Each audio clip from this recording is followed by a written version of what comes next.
प्रतिपक्ष की तरफ से रखे गए बजट संशोधन के प्रस्ताव पर बल देने के लिए खड़ा हुआ हूं। महोदय, 9,12,996 करोड़ 35 लाख का यह भारी भरकम आंकड़ों वाला बजट किसान, मजदूर, नौजवान, छात्र और रोजगार विरोधी बजट है। बजट में वित्तीय अनुशासन का घोर अभाव है।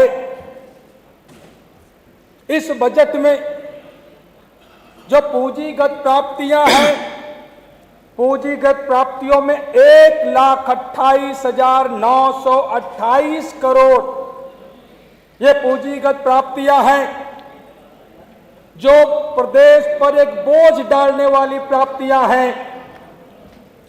प्रदेश की संपत्तियां कम होगी, प्रदेश पर लायबिलिटीज बढ़ेंगी। महोदय, इसलिए मैं आपके माध्यम से मैं कहना चाहता हूं कि इस बजट से प्रदेश कमजोर होगा। उधारी लेकर के घी पीने वाली परंपरा जो इस बजट से पड़ रही है, वह प्रदेश को बर्बाद करने का काम करेगी। चार्वाक ने कहा था कि यावत जीवेत सुखम जीवेत ऋणम कृत्वा घृतम प्रवेत।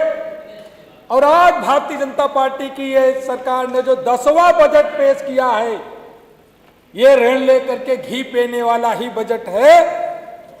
माननीय, जब राजस्व लेखे की व्यय को देखते हैं तो कुल व्यय में से 6,64,470 करोड़ रुपए का ये राजस्व लेखे का बजट है।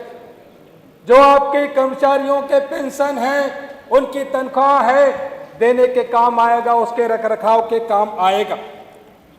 लेकिन वहीं पर जब हम पूंजीगत लेखे का व्यय देखते हैं, पूंजीगत लेखे का व्यय 2,48,225 करोड़ रुपए पूंजीगत लेखे का व्यय है।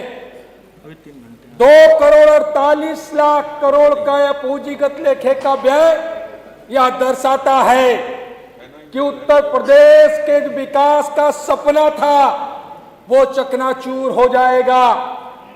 पूंजीगत लेखे का व्यय कम होने का मतलब सीधा सा अर्थ है कि आपकी सड़कें नहीं बनने वाली, आपके पुल नहीं बनने वाले, आपके स्कूल नहीं बनने वाले, आपके अस्पताल नहीं बनने वाले। अगर ये पूंजीगत लेखे का व्यय अधिक होता तो आप SGPGI जैसा दूसरा संस्थान का भी बजट आप दे सकते थे। उत्तर प्रदेश में एक इंटरनेशनल लेवल की यूनिवर्सिटी का बजट आप दे सकते थे। लेकिन पूंजीगत लेखे का व्यय कम होने से आपके सपने पूरे होने वाले नहीं हैं। यह उत्तर प्रदेश को विकास के पथ पर आगे ले जाने वाला बजट नहीं है। गांव के जो सड़कें अभी तक कच्ची पड़ी हुई हैं, उनके लिए आप बजट की व्यवस्था नहीं कर पाएंगे। माननीय, इससे निश्चित रूप से अगर आप कोशिश करोगे तो आपके सामने वित्तीय संकट आएगा और उसका सामना करना पड़ेगा। आपके इस पूरे बजट में रोजगार सृजन के लिए कोई बजट आवंटन नहीं किया गया, नौकरियों के सृजन के लिए कोई बजट आवंटन नहीं किया गया। मानो, और वहीं पर जब राजकोषीय घाटे पर हम लोग नजर डालते हैं तो 1,18,480 करोड़ का जो राजकोषीय घाटा है, आप 10वां बजट पेश कर रहे हैं। भारतीय जनता पार्टी की सरकार के 10वें बजट में आप 1 रुपए का भी राजकोषीय घाटा कम नहीं कर पाए हैं। इससे लगता है कि प्रदेश लगातार कर्जे में डूबता जाएगा।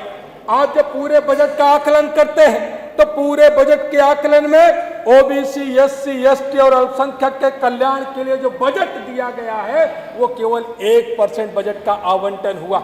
मान्य, केवल 1% बजट का आवंटन हुआ है।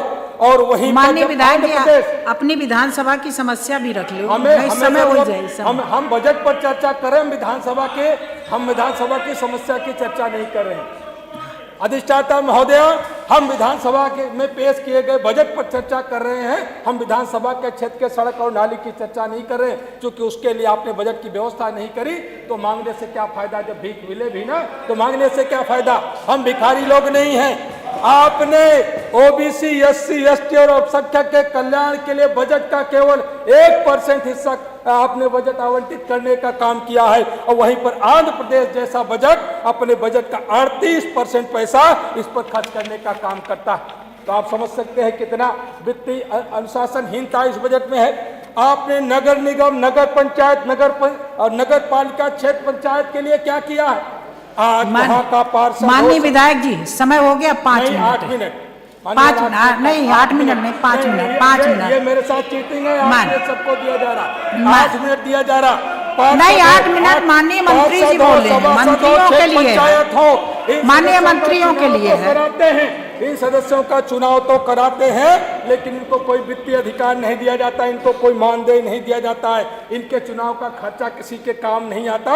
इसलिए मेरा प्रस्ताव है कि इनको मानदेय भी दिया जाए, वित्तीय प्रस्ताव देने के अधिकार भी दिया जाए। आज उत्तर प्रदेश लोक सेवा आयोग के द्वारा उत्तर प्रदेश आरक्षण अधिनियम 1994 की धारा 1 की धारा 6 में माननीय विधायक जी समाप्त करिए। नियम बनाया गया। माननीय विधायक जी समाप्त करिए। माननीय विधायक विकास गुप्ता जी, माननीय विधायक विकास गुप्ता जी, बैठ जाइए। हो गया समय, हो गया 8 मिनट दिया हो है, गया समय। आप पूरा कार्रवाई निकलवा कर